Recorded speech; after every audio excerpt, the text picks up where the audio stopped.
Regardez ces hommes. Regardez les marchés. Ils sont notre conscience et celle de la nation. Ils ne représentent qu'une partie de la nation. La troisième.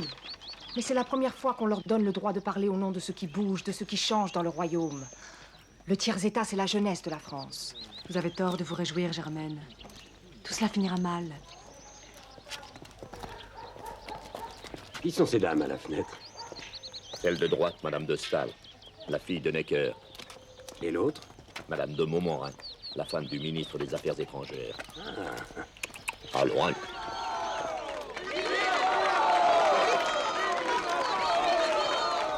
Je n'aime pas ce matamor qui se prend pour Samson. Son prestige ne tient qu'à sa chevelure. À sa chevelure peut-être, mais d'abord au scandale de son élection. À qui la faute? La noblesse n'a pas voulu de lui. Ce n'était pas une raison pour se faire élire dans les rangs du tiers-état.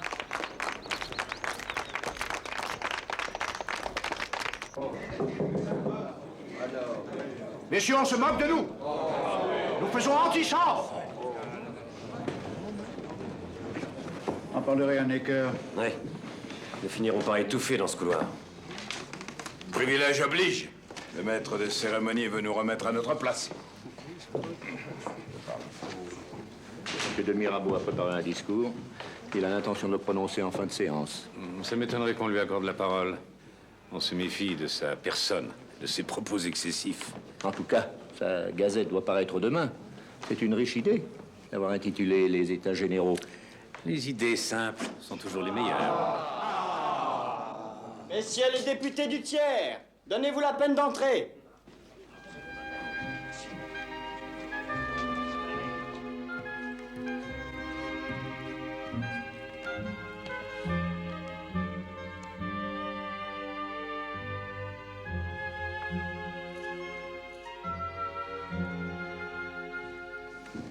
Sa Majesté, constamment animée par un esprit de sagesse, de justice et de bienfaisance, a considéré dans son ensemble l'état actuel des affaires publiques. Elle a vu que les peuples, alarmés de l'embarras des finances et de la situation du crédit, aspiraient à un rétablissement de l'ordre et de la confiance. Sa Majesté a cru que ce vœu de la nation était parfaitement juste et, désirant y satisfaire, elle a pensé que pour atteindre ce but, il fallait appeler de nouveaux garants de la sécurité publique et placer, pour ainsi dire, l'ordre des finances sous la garde de la nation entière. Ma parole, Monsieur Necker nous berce, Monsieur Necker nous endort. Les États généraux arbitreront les contestations qui ont surgi entre les ordres des diverses provinces sur la composition des États provinciaux qui deviendront les instruments d'une large décentralisation. Ces États bien constitués... Voilà qu'ils toussent, pour éviter de se prononcer. Ces États bien constitués s'acquitteront de tout... On ne devrait pas laisser entrer tous ces gens. C'est confondre la politique et le théâtre. Les affaires publiques sont celles du peuple. Autant le divertir si on veut l'intéresser. Peut-être, mais j'ai l'impression que le discours de monsieur votre père passe au-dessus de leur tête. Qu'à cela ne tienne. Le peuple lui sera reconnaissant d'être pris pour arbitre. Du bonheur national. Pour moi, quand j'y pense, tout ceci a commencé en province, il y a quelques mois.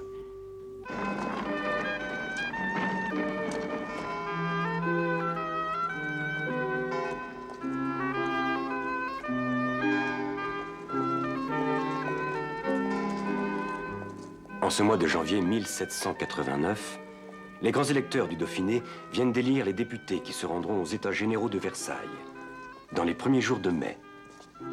À Romans, comme ailleurs en France, les trois ordres sont représentés. La noblesse d'abord, avec le comte François-Henri de Virieu, le clergé ensuite, avec l'archevêque de Vienne, le Franc de Pompignan, le tiers-état enfin, avec Jean-Joseph Mounier et moi-même, Antoine Barnave. Antoine, je suis fière de toi.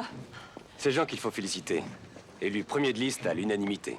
Oh, monsieur Mounier, vous êtes notre gloire et l'honneur de notre Dauphiné. Merci, madame. Mais vous avez raison d'être fier d'Antoine. Il a obtenu 169 voix et c'est le plus jeune d'entre nous. Mon fils, député aux États.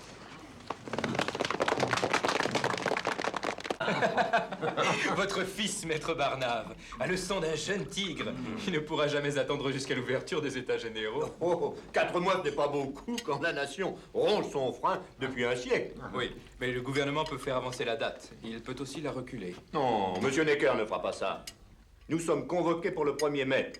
S'il avait souhaité changer la date, il l'aurait fait le 27 décembre, quand il a consenti à doubler le nombre des députés du tiers. À cause de nous. C'est nous qui avons commencé. Le doublement du tiers, c'est nous. Necker ne pouvait faire autrement.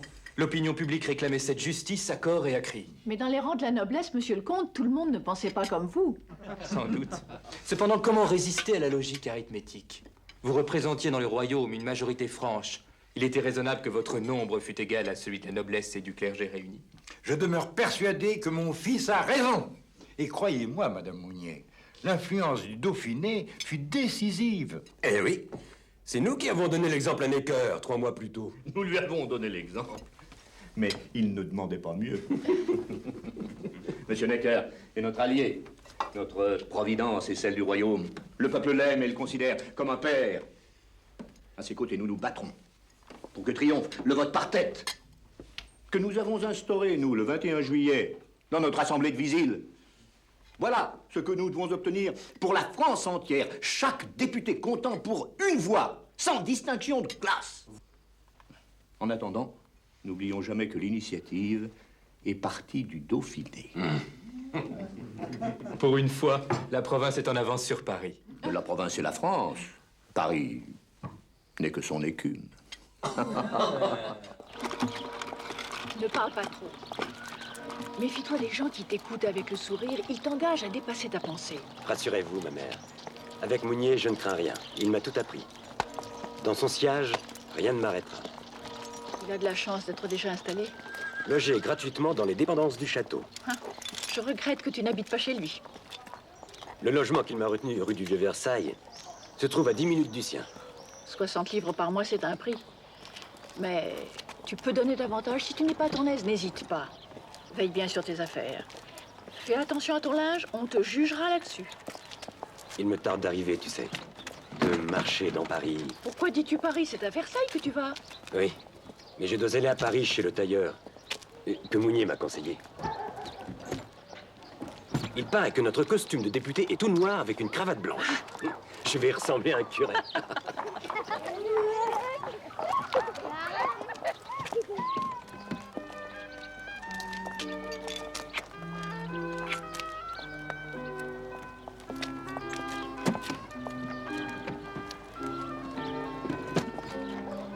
Dieu te garde.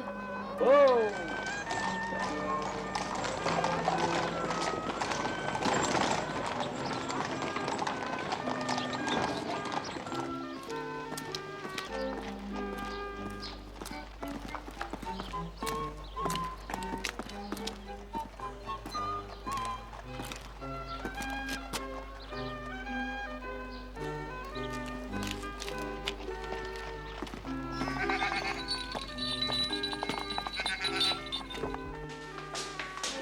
Monsieur Barnave. Oui, Madame Lecoeur. Je me suis permis de faire un peu de feu chez vous. Je vous remercie, mais je ne suis pas frileux. Ah oui, non, mais avec le mois de mai que nous avons, je veux pas que vous preniez froid. J'ai allumé pour chasser l'humidité. Et vous avez déjà donné de la lumière.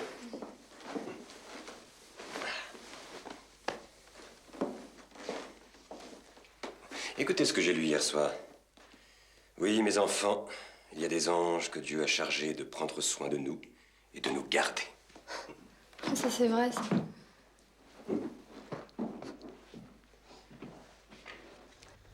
Monsieur Barnave, j'aimerais vous demander, tout le monde parle du vote par tête. Croyez-vous que cela va changer grand-chose? Oui, Madame Lecoeur, oui. Ça peut tout changer. Nous sommes 1200 députés. 600 pour le tiers-État, 300 pour la noblesse et autant pour le clergé. Si l'on vote par tête, les députés du tiers seront la majorité et les réformes indispensables que nous proposons seront adoptées. Alors, il ne faut pas hésiter. Bien sûr. Mais la noblesse et le clergé veulent voter par ordre, par chambre séparée. Ce qui donne à chaque ordre le veto sur les deux autres. Le quoi? Écoutez-moi, vous allez comprendre. Supposons que l'on vote pour supprimer la taille ou la corvée. 600 députés du tiers votent pour, comme un seul homme. Admettons que le clergé vote pour à une faible majorité. C'est assez pour gagner? Non. Il suffit que sur les 300 députés de la noblesse, 151 votent contre pour que notre motion soit rejetée. Annulée par veto. C'est injuste. Injuste, inique, absurde, Madame Lecoeur. Mais nous comptons bien balayer tout ça. Si nos ennemis se figurent nous avoir à l'usure, ils se trompent. Nous représenterons la nation. Tout le peuple de France est avec nous. Oh, j'aimerais assister demain à la séance d'ouverture. Pour avoir une place, il faudra vous lever de bonne heure. Oui, enfin, j'ai pensé que... vous pourriez me... Hélas, Madame Lecoeur, nous sommes 1200 députés, dont 600 dans l'ordre que je représente. Bien content si nous arrivons tous à nous asseoir. À la recherche des moyens susceptibles de le consolider. Sa Majesté appréciera à sa juste valeur le caractère de vos délibérations dont il nous reste à fixer le mode. Quel sera-t-il? La question se pose. Je suggère que les ordres commencent par se séparer. Ce procédé aura sur la délibération en commun le grand avantage de ralentir le goût des innovations. Enfin, messieurs, je vous recommande la prudence. La régénération de la France ne peut être que l'œuvre du temps. À peine pourrez-vous découvrir le travail immense qui vous attend, qui vous dépasse, et que l'écoulement des ans seul achèvera.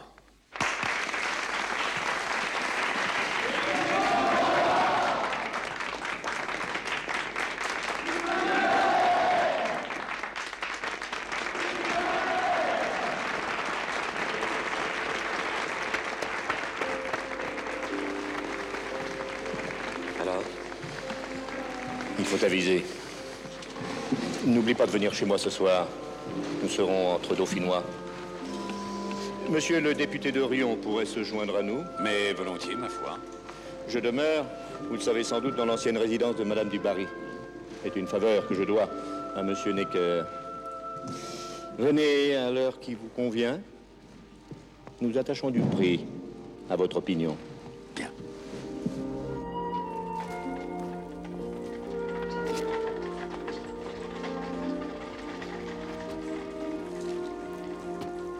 Je ne vous cacherai pas ma déconvenue.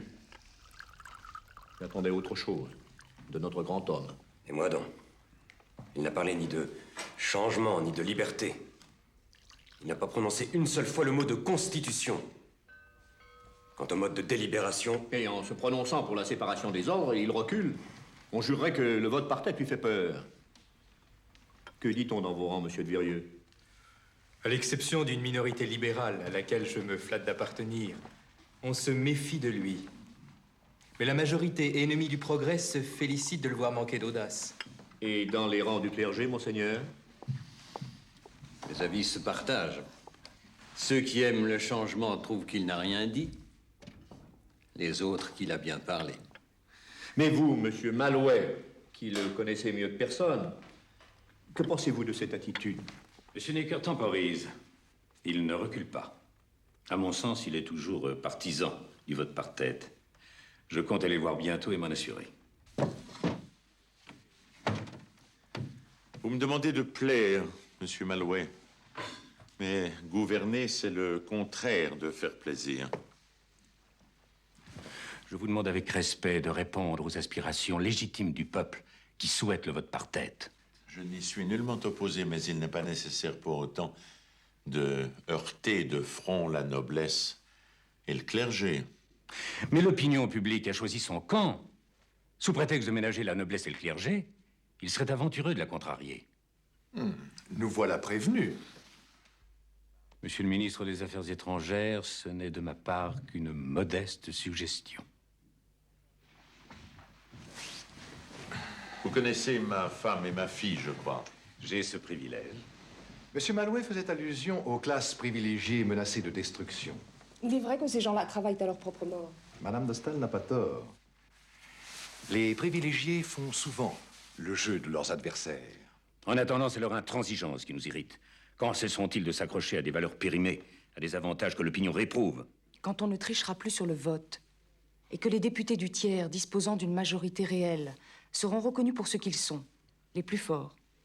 Notre fille aurait fait un magnifique député. Oh, Dieu m'en préserve. Il me suffit d'un mari dans les affaires. Il y a des jours où la politique cesse d'être comestible à la maison. Le seul recours est de se rallier franchement, énergiquement à l'opinion publique. Énergiquement suppose le respect de l'ordre afin de contenir l'opinion dans les limites de la raison. C'est exactement ce que je ne cesse de dire au roi. Mais il lui arrive de changer d'idée sous l'influence de la reine. Il fait grand cas de mes conseils, mais hésite à les appliquer quand il ne s'endort pas en les écoutant.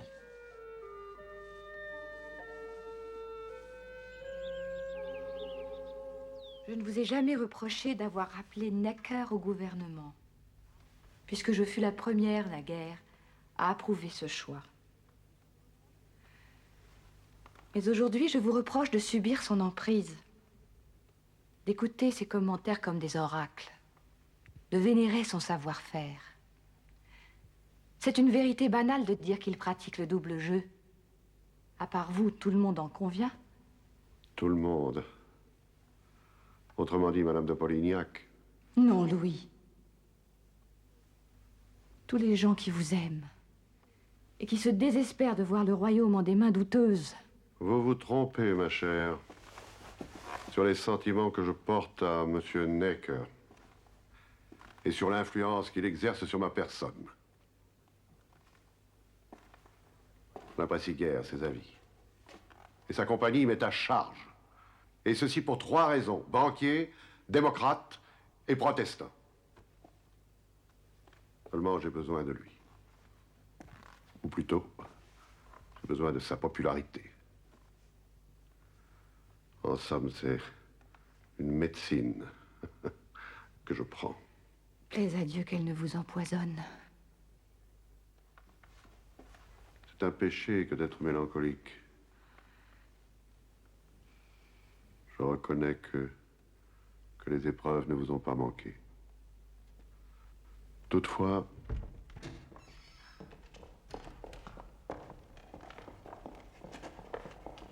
venez vite vous asseoir, mon chéri. Son Altesse a l'intention de regagner sa chambre. Non, je veux voir mon père. je suis là.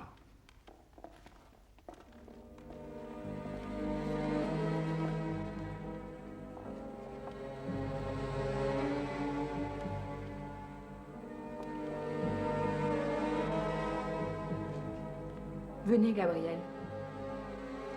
Vous restez à demeure.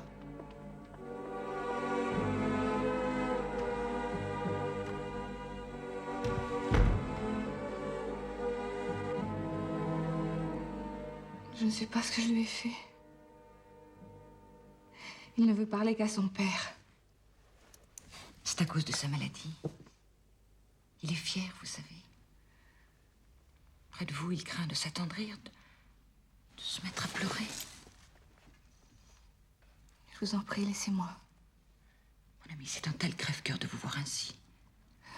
Soyez donc charitable, laissez-moi, je vous dis. Laissez-moi, vous m'importunez.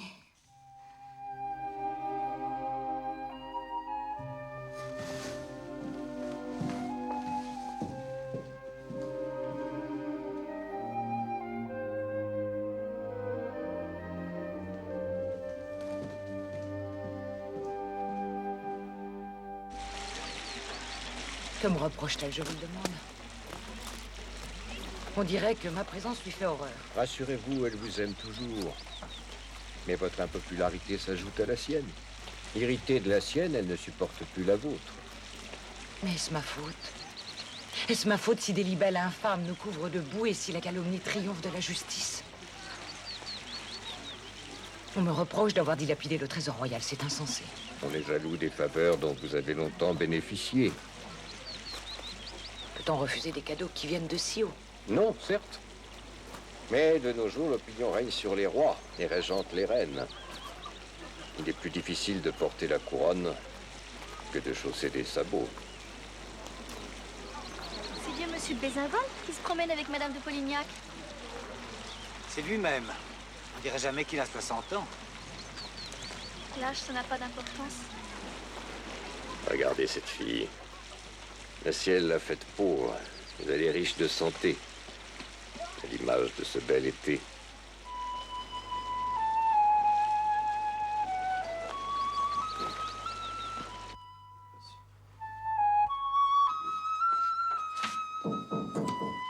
Entrez.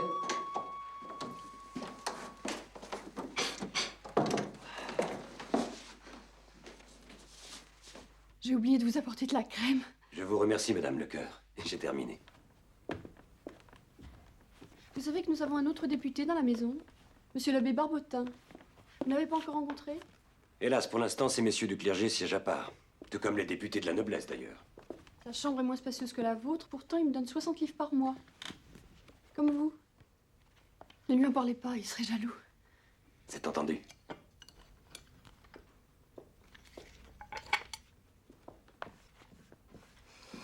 Monsieur Barnave, je me fais du souci à cause du pain. Avant-hier, il coûtait 5 sols la livre, hier 5 sols et demi. Je ne souhaite pas qu'il nous arrive la même chose qu'à ma sœur. Votre sœur? Elle habite à Sainte-Maure, près de Tours. Le pain s'est mis à manquer 2 jours, 3 jours, 4 jours. Le 5e jour, les hommes ont mis le feu à la maison commune. Le régiment d'Anjou a rétabli l'ordre, mais le sang a coulé. Et la semaine dernière, à 6 lieues d'ici, on a attaqué les barrières d'octroi. Et c'est la faute au gouvernement précédent qui n'a rien fait. Après l'hiver exceptionnel qui a gelé nos récoltes, il fallait prendre des mesures immédiates. C'est vrai qu'on n'a jamais connu un hiver pareil. Pensez qu'à Louvciennes, on traversait la Seine à pied sec, tandis qu'à Marly, le vin gelé dans les caves. Vous croyez qu'on va manquer de pain, monsieur Barnave? Devriez poser la question dans votre assemblée, là. Nous ne cessons de la poser, Madame Lecoeur.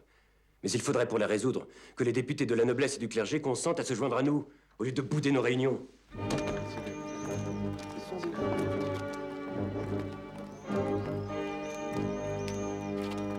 Meunier, qui est à la tribune? Leroux. Il fait fonction de doyen et dirige provisoirement des débats.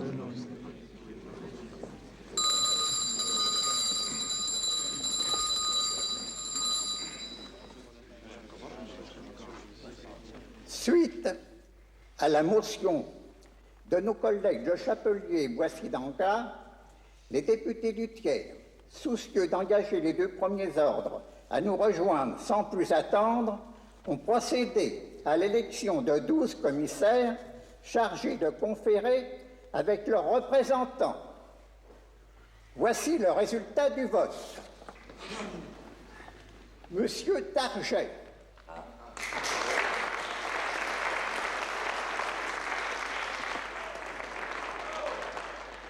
Monsieur Mounier.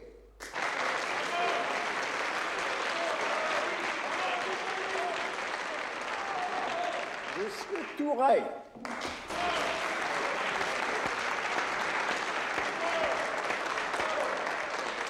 Monsieur Redon.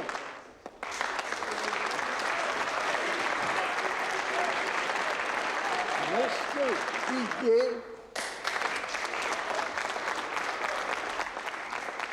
Monsieur Barnave.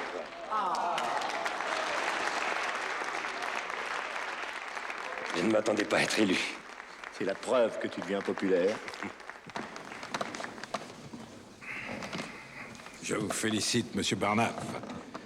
L'Assemblée a eu tort de m'écarter, mais elle a bien fait de vous élire. Vous êtes le seul orateur capable de tenir un discours éloquent sans lire un papier.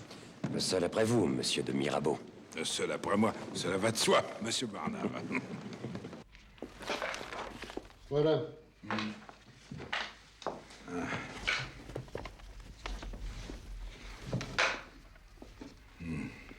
Avec ça, Necker sera content. Necker est un incapable, une nullité. À cause de lui, aucun accord possible, aucun arrangement. Nous courons vers la guerre civile. Pourtant, on le dit libéral. Ouais, tu le défends parce qu'il est suisse, comme toi. Hein? Necker ne connaît que les chiffres et ne comprend pas les hommes. Il pèse les silences et les mots sur une balance d'apothicaire. Necker est une horloge qui retarde. Tant pis pour lui. Et tant pis pour la monarchie. Monsieur Necker veut la guerre, il l'aura. À partir d'aujourd'hui, nous tirons sur lui à boulet rouge. Ah, quel gâchis. Quel gâchis. Bon. Étienne, je m'en vais. Je vais voir mon père à Argenteuil. Votre père? Oui. Enfin, je croyais que monsieur le marquis, vous étiez... Nous étions ennemis. Il est vrai que mon père ne m'a jamais beaucoup facilité la vie, c'est le moins qu'on puisse dire. Mais il a changé. Il m'admire, paraît-il. Et puis c'est mon père.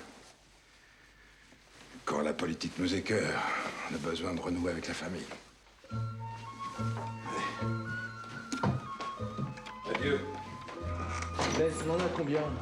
Bientôt 1000, monsieur Bureau. Je suis inquiet. Les conférences de conciliation n'ont rien donné. Dialogue de sourds. Nos interlocuteurs retardent d'un siècle et s'empêtrent dans la tradition. Pour abattre leurs prétentions, il fallait dépêcher Mirabeau. Pourquoi l'a-t-on oublié au moment d'élire les 12 commissaires? Son éloquence plaît des jaloux et son immoralité le condamne. Il a passé la moitié de sa vie en prison. On dit que c'est la faute de son père, qui est un véritable tyran. Oh, peu importe, il ne m'inspire aucune confiance. On le sent prêt à servir ou à trahir, selon ses intérêts. Mais laissons Mirabeau de côté. Reprenez vite les conférences. Sinon, nos ennemis feront valoir au roi que les commissaires du tiers, partisans des réformes, démissionnent. Sa Majesté pourrait bien alors perdre patience, dissoudre les États généraux et nous renvoyer dans nos foyers. C'est exactement ce que je redoute. Bonjour, mes amis. Bonjour. Alors, on vous a attendu hier. Vous avez vu votre père? Oui. Oui. Il m'a même pas invité à souper, alors. J'ai fini la soirée avec Lison. Je la connais. Elle se dévergonde comme une reine. À l'Assemblée, quelle nouvelle? Bailly a été nommé doyen. Bailly, l'astronome? Oui, il fait fonction de président. Bailly, président. Ah. Et il aura la tête dans les étoiles, hein, Blaise? Pour dominer les conflits. C'est l'idéal. Rien d'autre? Si, le dauphin est mort.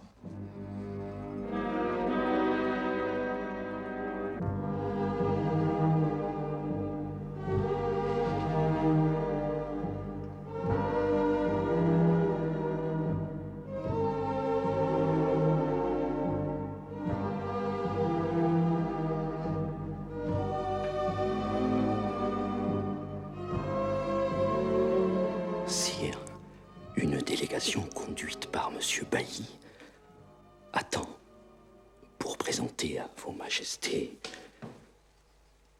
les condoléances de l'Assemblée. Plus tard. La délégation voudrait également solliciter votre appui afin d'engager les 2 premiers ordres à se montrer conciliants. J'utilise les termes. Ah non, monsieur, non. Ce n'est pas le moment. N'y a-t-il donc pas un père parmi ces gens? Dites-leur que c'est impossible dans la situation où je me trouve. Faites pour le mieux, allez.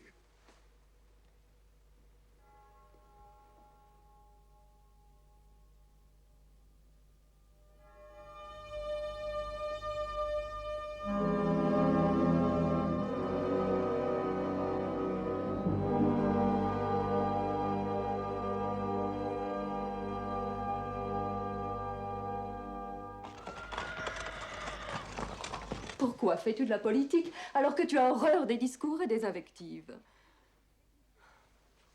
Tu sais écrire, mais tu ne sais pas parler. Écoute, je suis fatigué. Je voudrais dormir. Tu es un homme d'étude, un homme de réflexion, le contraire d'un tribun. Il y a 6 ans, quand l'Académie française t'a choisi, je me suis réjouie, c'était ta place. À l'Assemblée, je ne vois guère que des avocats. Ces gens-là sont différents de toi. Qu'en sais-tu? Je le sais. Il est vrai que je suis le seul académicien. Et probablement le seul homme de lettres. Tu vois bien. Sois gentil, essaie de me comprendre. 600 députés m'ont nommé doyen par acclamation. Je n'ai pas le droit de décliner cet honneur. Alors peu m'importe d'être différent des autres. Il me faut travailler avec eux et mettre de l'ordre dans leur cité. Jeanne, nous allons donner une constitution à la France. Pour la première fois, des hommes seront responsables de leur destin. Au fond, tu dois être fier de moi. Essaie donc de dire le contraire. J'attache la plus grande importance à cette première journée. Souhaitons que nous espérons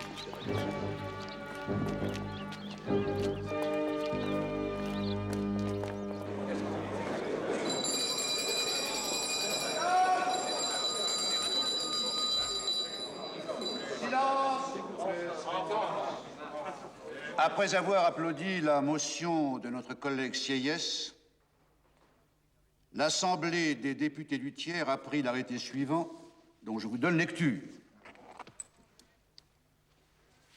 L'Assemblée juge qu'elle ne peut plus attendre sans se rendre coupable envers le peuple qui est en droit d'exiger un meilleur emploi de son temps. Elle décide que c'est un devoir pour tous les représentants de la nation de se former en assemblée active.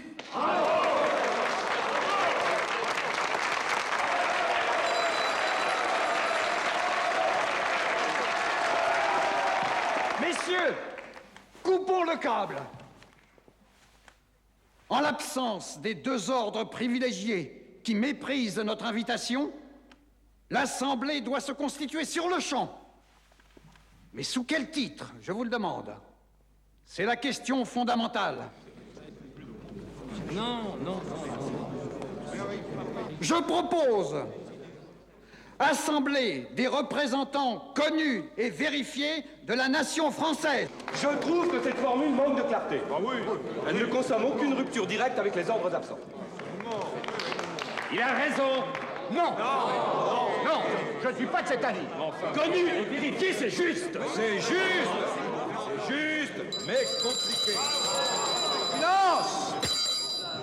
Silence! Que chacun s'exprime à son tour après avoir demandé la parole. L'Assemblée vous écoute, Monsieur Mounier. La seule formule équitable et qui tienne compte des réalités me paraît la suivante. Assemblée légitime de la majeure partie de la nation en l'absence de la mineure partie. Mais c'est beaucoup trop long, alambiqué, interminable. Majeure partie, mineure partie. Notre ami réduit la nation à des fractions. Ce n'est pas un titre qu'il nous suggère, c'est un problème de mathématiques. Monsieur, quand on se soucie d'être juste, il faut être précis. Messieurs, je propose Assemblée des représentants du peuple français.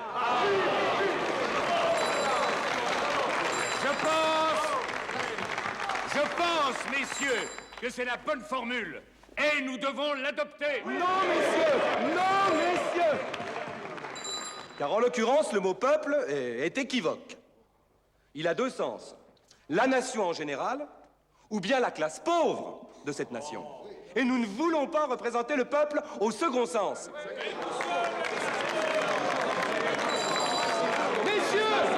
Messieurs, et pourquoi pas Assemblée nationale? Quoi? Assemblée nationale. Ah mais... Bravo.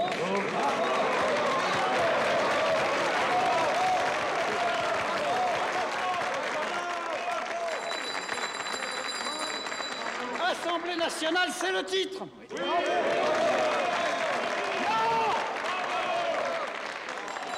Je ne suis pas d'accord! Vous n'avez pas le droit. Prendre ce titre, c'est proclamer que le tiers-État, à lui seul, constitue la nation française. C'est déclarer une guerre ouverte à la noblesse, au clergé, au gouvernement, au roi. Ah non! Assez! Sortez, monsieur le sermonneur. Le tiers-État, c'est la nation. À la porte! Assez, Mounier, assez! C'est toi qui me dis ça? Oui, c'est moi.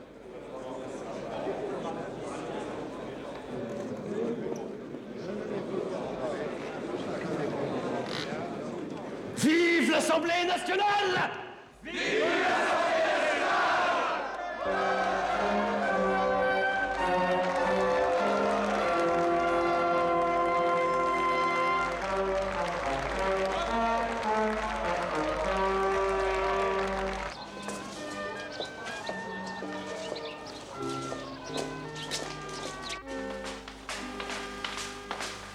Monsieur Barnave, sans doute? Lui-même. Je suis l'abbé Barbotin. Madame Lecoeur vous a sans doute parlé de moi. En effet, j'étais impatient de vous rencontrer. Je suis député du Hainaut, curé de Prouvy, près de Valenciennes. Oui, voulez-vous entrer? Volontiers. Faute de costume, je n'ai pu défiler lors de la procession du 4 mai, ni participer à la séance inaugurale du lendemain. Il faut dire que notre habit de cérémonie est plus compliqué que le vôtre. Mais entre nous, je me serais bien passé de porter un manteau sur la soutane et un bonnet carré, merci. Ah, si vous venez à Prouvy, je vous ferai goûter mon petit marc. Cela dit, le jour de mon entrée à l'Assemblée du clergé, j'ai été ému comme un novice dans cette tenue. Quand on arrive de la campagne, on trouve tout beau. C'est magnifique, Versailles. Ces avenues, ce château. Ce qui est magnifique, c'est ce que nous faisons. Je ne sais pas comment les choses évoluent de votre côté, mais chez nous, il ne se passe pas de jour sans qu'une décision capitale soit prise. Tenez, aujourd'hui, nous avons voté pour donner un titre à notre Assemblée. 491 d'entre nous ont choisi Assemblée nationale. C'est un beau titre, n'est-ce pas? Oui, ma foi. En somme, vous faites comme si les autres n'existaient pas. Comme si notre Assemblée et celle de la noblesse ne comptaient pour rien. Et au contraire, nous vous attendons. Cela fait plus d'un mois que nous vous attendons. Venez nous rejoindre et vous serez accueillis à bras ouverts. Je sais que nous avons de chauds partisans parmi vous, notamment Monseigneur l'archevêque de Vienne, Monsieur Lefranc de Pompignan. Je le connais personnellement. Si une majorité se décide, je ne dis pas non. Cela nous permettra de mettre un terme à des discussions qui s'enveniment et dont l'écho nous étourdit. Quand tout sera réglé, j'espère bien retourner au pays et retrouver ma cure et mon jardin. Mon jeune remplaçant s'occupe convenablement des poules et des lapins, mais il n'entend rien aux arbres et les taille, en dépit du bon sens. Et puis on dépense trop ici. Nos moindres services coûtent les yeux de la tête. Hier, avec mon ami Renaud, nous avons dépensé 4 livres chacun pour un repas des plus modestes. Et je ne parle pas des dangers. On dirait que notre présence attire celle des tire-laines comme des mouches et toutes sortes d'escrocs grimaciers. Savez-vous qu'un de ces brigands, il y a 8 jours, à la messe du roi, a dérobé la bourse de l'abbé Marsay, député de Loudun? Non. 32 louis, toute sa fortune. Avouez qu'il y a de quoi regretter sa province.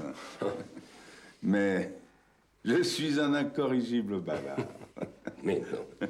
Pardonnez-moi. Ah non, ah non. Nous nous reverrons certainement. Oh, très certainement, monsieur l'abbé. Au revoir. Au revoir.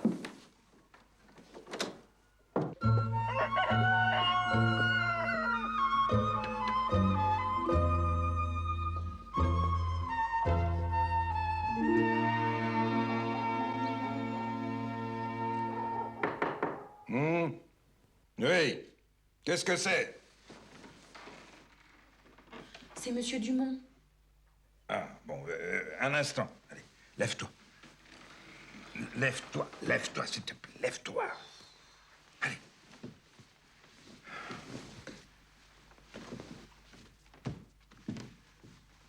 Mais dépêche-toi. Mais il faut que je m'habille. Plus tard.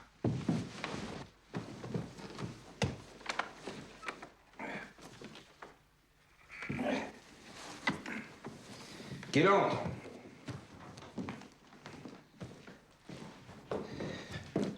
Alors? Je l'ai appris cette nuit. Les députés du clergé viennent de voter. La majorité a choisi de rejoindre l'Assemblée nationale. C'est un triomphe pour notre parti. Tu te fais des illusions, Étienne. Comme mes collègues, tu t'imagines que la bataille est gagnée parce qu'on a trouvé un titre, Assemblée nationale. Ils ne se rendent pas compte du danger. Je ne serais pas étonné si une guerre civile était le fruit de ce beau décret. Pour l'instant, la guerre sévit dans le camp de la noblesse. La minorité de libéraux conduite par Lafayette s'insurge contre les tenants de la tradition. Ils ont failli se battre hier. Et alors? Et alors, s'ils se battent entre eux, nous n'avons plus d'inquiétude à nous faire. Mais au contraire, je crains que ces désordres n'exaspèrent le roi. Ce n'est pas sans raison qu'il s'est retiré à Marly. En fait, je redoute l'influence de ses frères. Le comte de Provence. Le comte d'Artois, surtout. Et je ne parle pas de la reine.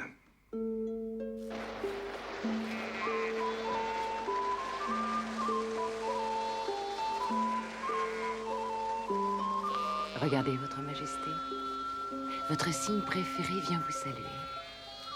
En effet. Je crois que vous devriez prendre un petit peu de lait. Et vous-même? Non, pas pour le moment. C'est du lait de brebis.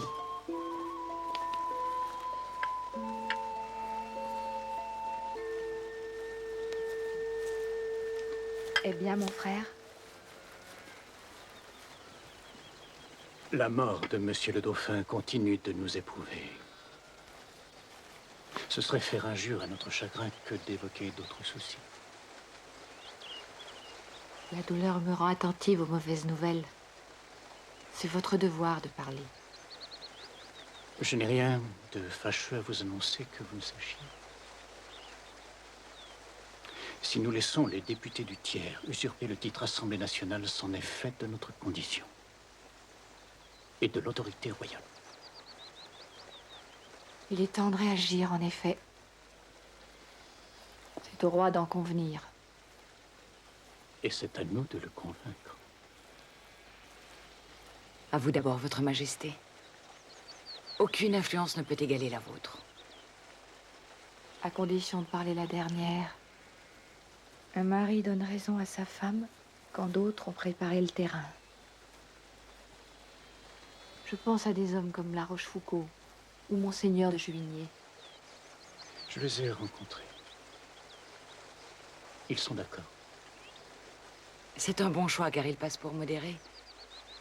S'ils proposent des solutions extrêmes, on les écoutera. Très bien.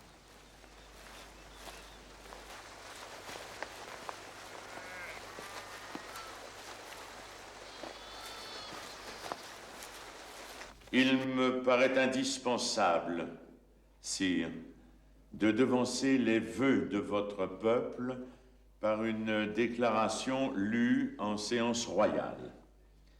Je vous propose de reconnaître le vote par tête, après avoir commandé la réunion des trois ordres.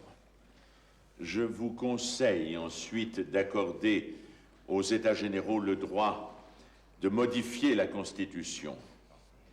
Je vous suggère enfin d'abolir les privilèges en matière d'impôts et d'ouvrir à tous les citoyens les emplois civils et militaires.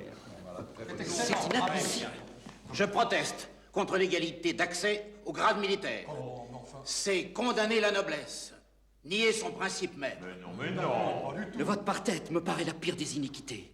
Les hommes bien nés ne se comptent pas comme des moutons. L'heure est aux concessions, messieurs, que vous le vouliez ou non. Le courage ne consiste pas à couper les ponts, mais à promouvoir des solutions raisonnables. Sire, je vous prie, je vous supplie de me croire. Il ne s'agit nullement d'abdiquer, mais de faire un pas en avant.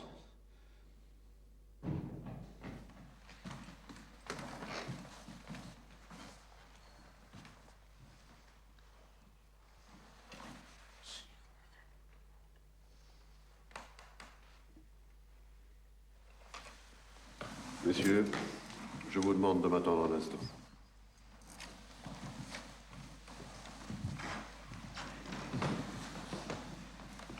C'est la reine qui l'envoie chercher. Tous nos efforts sont perdus, je le crains. N'écoutez pas Necker, Louis.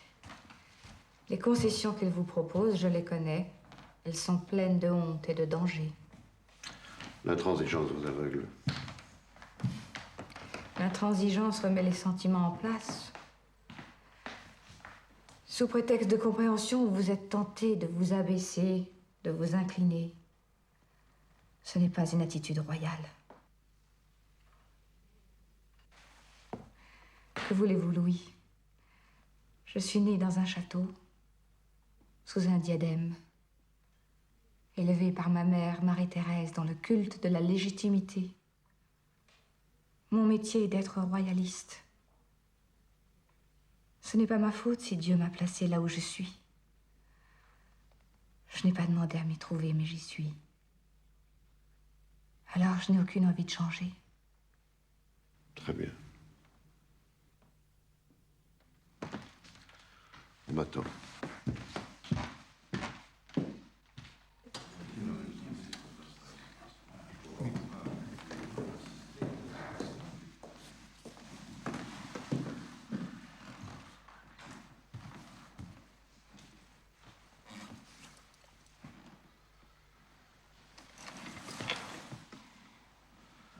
Il y a un instant, Monsieur le contrôleur général des finances, je vous ai écouté sans dire un mot.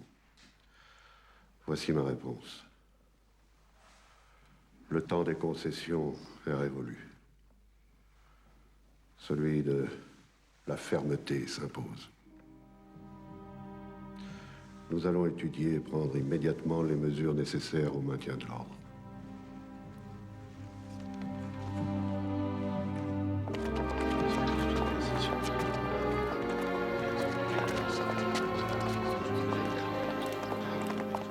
La porte est fermée, il est interdit de passer.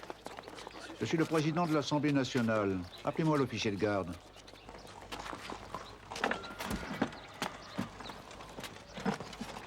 L'officier va nous ouvrir, messieurs.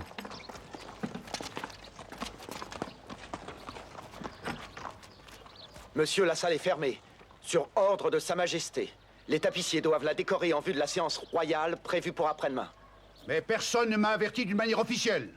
En l'absence, monsieur, d'un acte signé, comme de toute confirmation légale, je vous enjoins d'ouvrir cette porte, afin que l'Assemblée nationale puisse tenir séance et faire son travail. Je n'en ai pas le droit. Ouvrez! La salle est à nous! La porte! Soyez raisonnables, sinon, messieurs, je serai au regret d'ouvrir le feu. Du calme, je vous en prie. Du calme quand on nous méprise, quand on assassine la liberté publique. Mais oui, mais rien ne sert de crier. Alors, nous n'avons qu'à délibérer dans la cour du château, sous les fenêtres du roi. Il faut aller à Paris! Paris! Silence! La violence et le désordre font le jeu de nos ennemis. C'est à Versailles qu'ils nous défient. Nous devons rester à Versailles. La salle du jeu de paume est libre à cette heure. On pourrait l'occuper. Oui, c'est une idée. Sieyès a raison. Au jeu de paume! Au jeu de paume!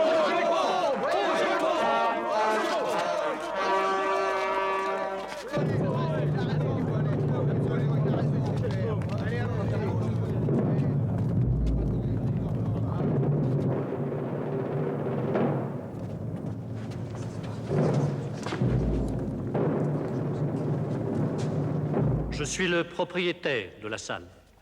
C'est un honneur pour moi de vous accueillir. L'Assemblée nationale vous remercie, monsieur. Nous n'avons pas de tribune à vous offrir, hélas, si ce n'est une table et des chaises que je vais vous faire quérir. Non, merci. Le président aurait mauvaise grâce de s'asseoir. devant une assemblée debout.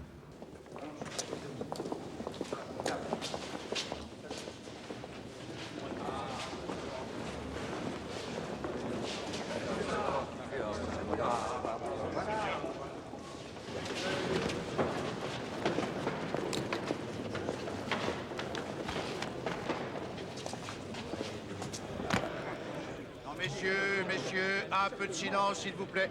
Messieurs, s'il vous plaît. La séance est ouverte. Qui demande la parole? Moi. Monsieur le Mirabeau. À travers chacun de nous, c'est la nation qu'on outrage. Monsieur le Président! Oui, nous vous écoutons, Monsieur Sieyès. Puisqu'on nous interdit de siéger à Versailles, je suggère à l'Assemblée d'élire domicile à Paris. Non, monsieur Sieyès, non. On nous interdit de siéger à Versailles. Or, que faisons-nous en ce moment? Nous siégeons. Alors... Je demande la parole. Oui, monsieur Mounier, vous l'avez. On veut dissoudre les États généraux, c'est évident. Oui. Eh bien, que l'Assemblée s'y oppose.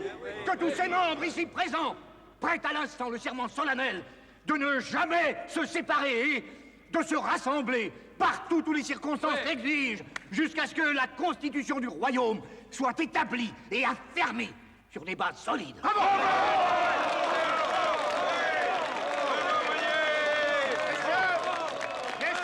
Messieurs, ce serment, je réclame la faveur de le prêter le premier.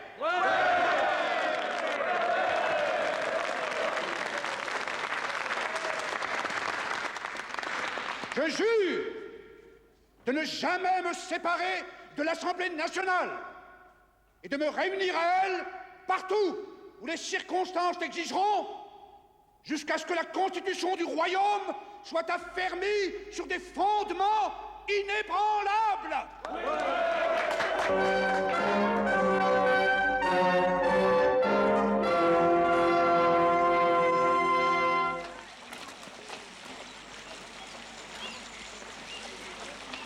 Les enragés du tiers sont des conjurés. Leur serment est une déclaration de guerre à la puissance royale. Le gouvernement tergiverse quand il faudrait emprisonner les meneurs. Évidemment, Necker travaille pour nos adversaires. Pas pour longtemps, semble-t-il. Le roi songe à les conduire. Hier, la reine n'a pu s'empêcher de dire à Sa Majesté: qu'attendez-vous pour nous débarrasser de ce Janus? Il est grand temps de reprendre nos coups des franches et de faire donner la troupe. C'est le seul argument capable de convaincre ces enragés. En attendant qu'ils ne s'avisent pas d'occuper la salle du jeu de paume, je l'ai retenu. C'est mon droit et celui de mes partenaires. On l'a bâti pour échanger des coups de raquette et non des serments. Oui, merci. Asseyez. Ah. Je vous prie de m'excuser. Les étoiles. Oui. Je tenais à vous rencontrer sans témoin afin de nous mettre d'accord sur la conduite à tenir demain. Vous avez bien fait. Je crains que cette séance royale ne cache de mauvais desseins. Le roi va certainement jouer les despotes. Il commandera la séparation des trois ordres. Alors que faire? Rien. Personne ne peut interdire au roi d'ordonner quoi que ce soit. Mais on peut toujours lui désobéir. Je suggère de ne pas obtempérer. Nous resterons dans la salle après son départ. L'Assemblée ne bougera pas, quoi qu'il advienne. Et s'il utilise la force? S'il fait marcher la troupe? Alors nous verrons. Pour l'instant, refusons de nous laisser intimider, Monsieur le Président. Monsieur Bailly! Monsieur Bailly! Qu'est-ce que c'est? Qu'est-ce qui se passe encore? Nous sommes des députés de la noblesse. Nous souhaitons vous parler, c'est important. Un instant. On ne va pas leur ouvrir. Mais ce sont des députés. Recevoir des inconnus en pleine nuit. Faut avoir l'esprit fêlé. Nous venons d'apprendre que M. Necker n'assistera pas à la séance royale.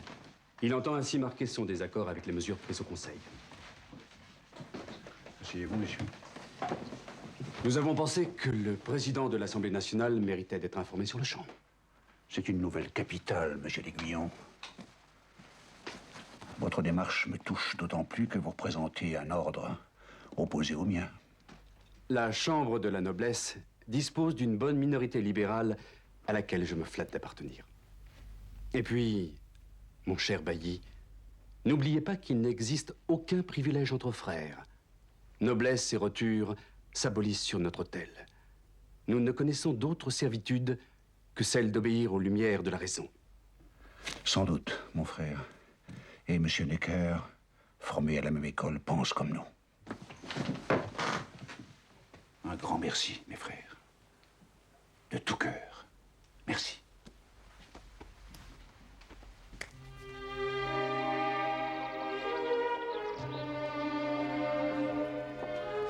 Une chose est sûre, votre absence ne passera pas inaperçue.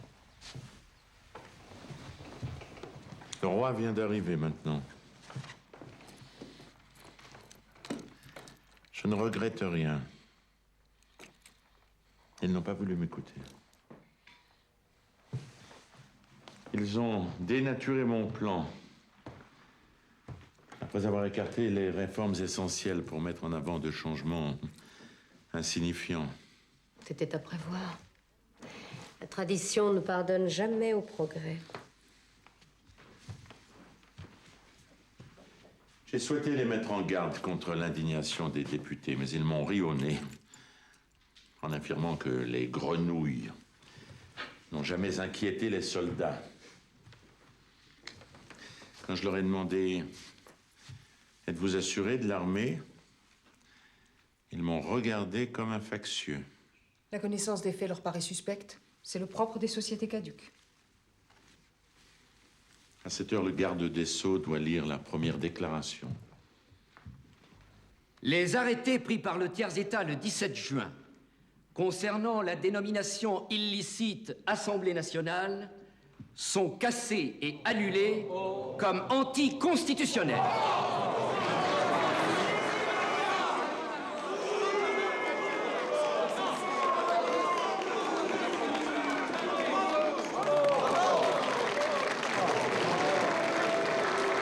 Les deux premiers ordres de l'État continueront à jouir de l'exemption des charges personnelles, mais le roi approuvera que les États généraux s'occupent de convertir ces charges en contributions pécuniaires.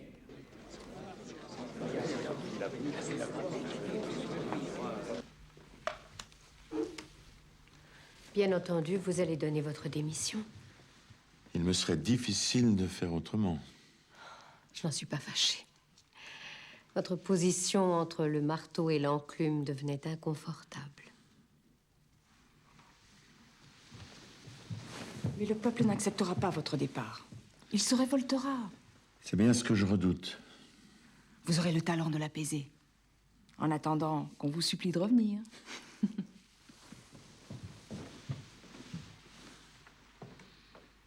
Le roi parle en ce moment. Messieurs, vous venez d'entendre le résultat de mes dispositions et de mes vœux. Si, par une fatalité loin de ma pensée, vous m'abandonniez dans une si belle entreprise, seul, je ferai le bien de mes peuples. Seul, je me considérerai comme leur véritable représentant. Aucun de vos projets ne peut avoir force de loi sans mon approbation.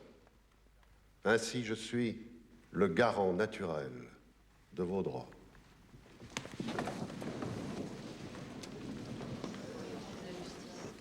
Je vous ordonne, messieurs, de vous séparer tout de suite et de vous rendre demain matin dans les salles affectées à vos ordres respectifs pour y reprendre vos délibérations. Qu'est-ce qu'ils sont ça, je m'y attendais. Il va falloir se séparer en deux groupes. Il est hors de question de nous séparer. Non, Mirabeau nous a dit de ne pas bouger. On ne bougera pas. Pas hors de question.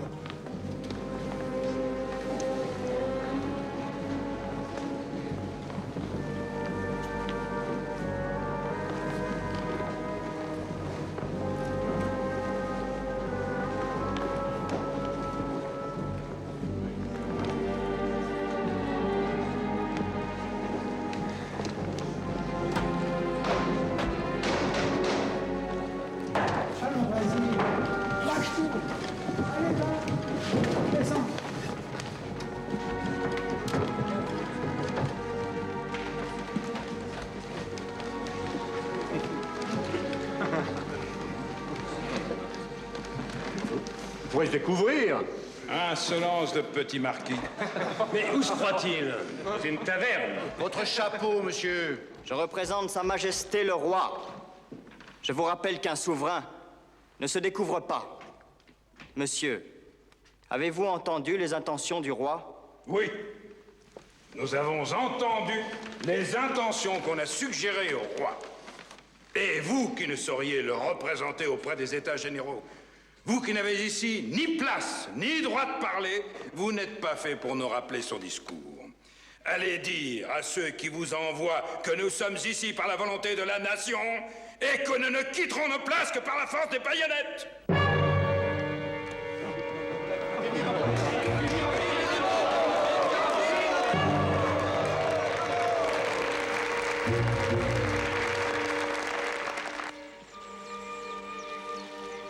Avez-vous suffisamment insisté? Vous avez parlé des intentions du roi. Mais avez-vous précisé qu'il s'agissait d'un ordre? Oui, sire. Une telle conduite mérite châtiment. On ne transige pas avec des fanfarons. On ne recule pas devant leur rodomontade. Je ne vois qu'une solution. La troupe. Pour faire des martyrs, les meneurs n'attendent que ça.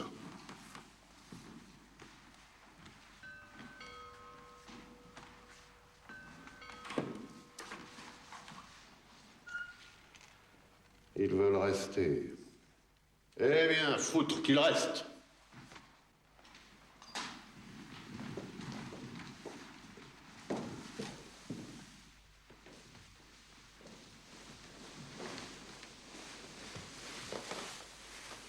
Je viens d'apprendre que M. Necker démissionne. Vous connaissez mes sentiments à son égard. Je n'ai nulle estime pour ses qualités, mais son départ sera mal interprété et nous fera grand tort. Il vous appartient de le raisonner. Nous n'avons pas le choix. Je ne tiens pas à le recevoir. Moi, j'y tiens. Avec votre accord? Vous l'avez.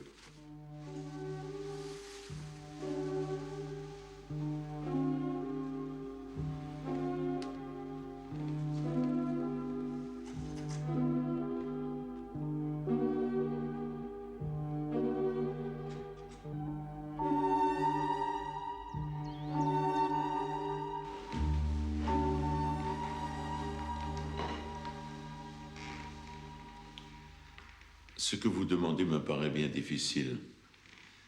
Comment pourrais-je reprendre ma place au gouvernement alors que mes conseils ne sont pas entendus? Ils le seront dorénavant. Je crois pouvoir l'affirmer.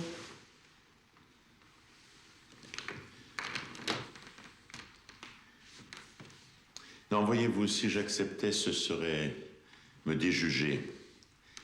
Donner tort à mon absence d'hier, qui fut un acte délibéré. Un acte qui a contristé le roi et que le peuple n'a pas compris. N'oubliez pas que le peuple vous aime. Vous serez responsable de son agitation et du désordre que votre démission provoquera. J'en suis conscient, mais ne puis l'éviter. Vous le pouvez, monsieur. La reine vous prie de revenir sur votre décision. Soucieux de l'avenir du royaume, j'accepte. Il faudra corriger rapidement les effets calamiteux de la séance royale. Il est toujours malsain de donner un ordre quand on n'a pas l'intention de veiller à son exécution. Je vous l'accorde. Mais le roi est ainsi. Faire couler le sang lui paraît une faute devant Dieu. On le juge timoré. En réalité, c'est la bonté qui le paralyse. Ce sentiment, je le reconnais, n'arrange pas nos affaires. J'apprends Monsieur de Luxembourg, que 47 députés appartenant à votre ordre ont rejoint les députés du tiers. C'est une minorité, sire. Je réprouve leur conduite. Il se trouve parmi eux des noms prestigieux. Clermont-Tonnerre, Montmorency, Aiguillon, Lafayette. Alors, pour en finir, je vous prie de les imiter. Je prie l'ordre de la noblesse en son entier de se joindre aux deux autres. Enfin, sire. Si ce n'est pas assez de prier, je veux.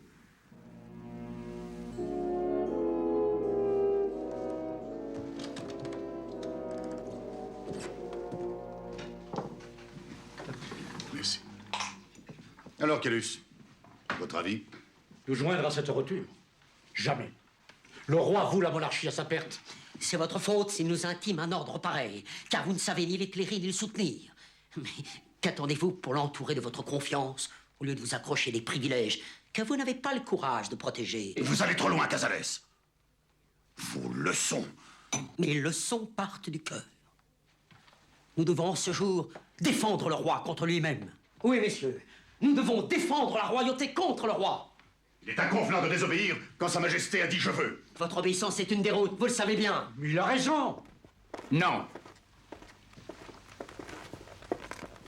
Monseigneur de Juigné a été pris à partie dans les rues de Versailles. Son carrosse a été lapidé. Il faut croire que rien n'arrête ces brigands et que les jours du roi, mon frère, sont menacés. Dans ces conditions, messieurs, désobéir serait une forfaiture.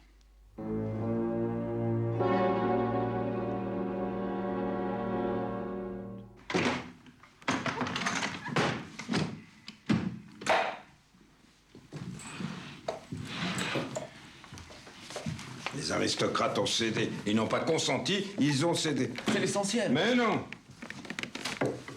La faiblesse n'a pas dit son dernier mot. À la cour, on prépare la revanche. Necker se mettra en travers. Necker ne voit que son image. Son génie lui paraît suffisant pour combler tous les abîmes. Et il ne sait même pas que le maréchal de Broglie fait venir autour de Paris les troupes cantonnées dans l'Est, la plupart composées de mercenaires allemands. Il doit tout de même s'en douter, car un premier détachement vient d'arriver au Jardin de la Mer. Déjà?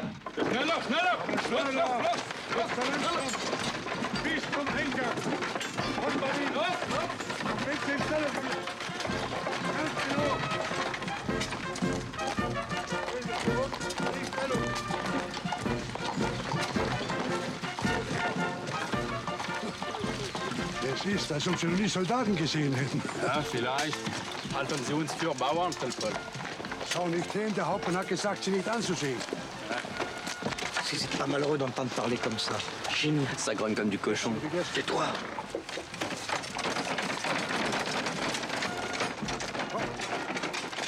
Paraît qu'il bouffe du pain blanc, quand le nôtre est à moitié vert.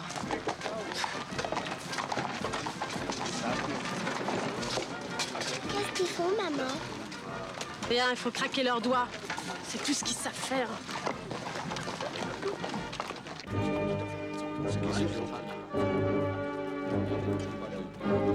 Messieurs, plus de 35 000 hommes sont déjà répartis entre Paris et Versailles.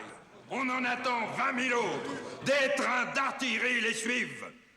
Nos ponts, nos chemins, nos promenades sont changés en postes militaires. Les préparatifs de guerre en amont frappent tous les yeux, remplissent d'indignation tous les cœurs. Mes amis, jamais le peuple ne s'est montré plus calme, plus tranquille, plus confiant. Alors, pourquoi lui opposer cette force bestiale?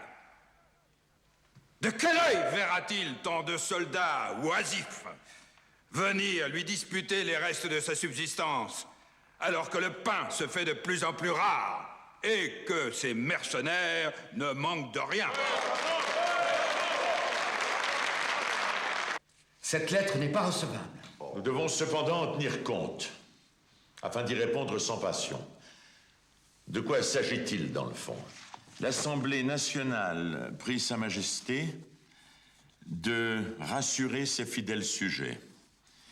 La France ne souffrira pas que l'on abuse le meilleur des rois. Nous bénissons le ciel du don qu'il nous a fait de son amour. Oui, mais ailleurs, dans cette lettre, au sujet d'une morale des troupes, on exige, on menace, on donne des ordres au souverain. On le met en garde sur un ton d'irrévérence intolérable. Je suggère une manière de compromis qui calmerait les esprits. On peut très bien éloigner les troupes sans les perdre de vue. Vous voyez ce que je veux dire? Oui, très bien. Cela me paraît une bonne résolution. Sire, c'est votre opinion qui nous importe et que nous attendons. Bien entendu, nous refusons d'acquiescer à la demande de l'Assemblée. Je vous laisse le soin de rédiger la réponse. Sans autre justification. Nous n'avons pas de justification à donner. De tout temps, le roi rassemble les troupes où bon lui semble, à l'heure qui lui plaît. Sire.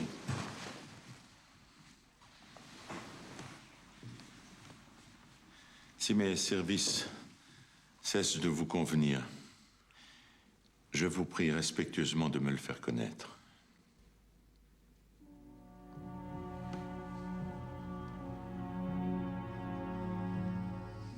Je prends note.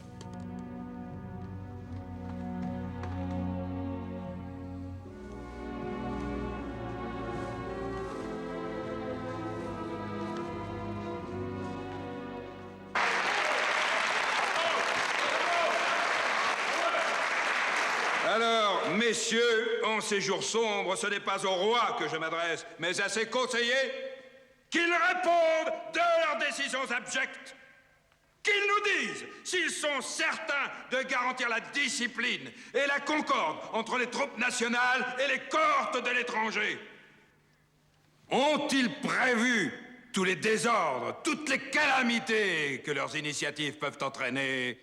Ont-ils étudié dans l'histoire des nations comment les révolutions ont commencé?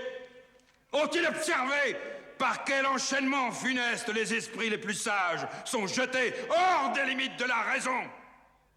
Messieurs les conseillers du roi, prenez garde! Une irrésistible impulsion pourrait bien précipiter le peuple dans un bain de sang!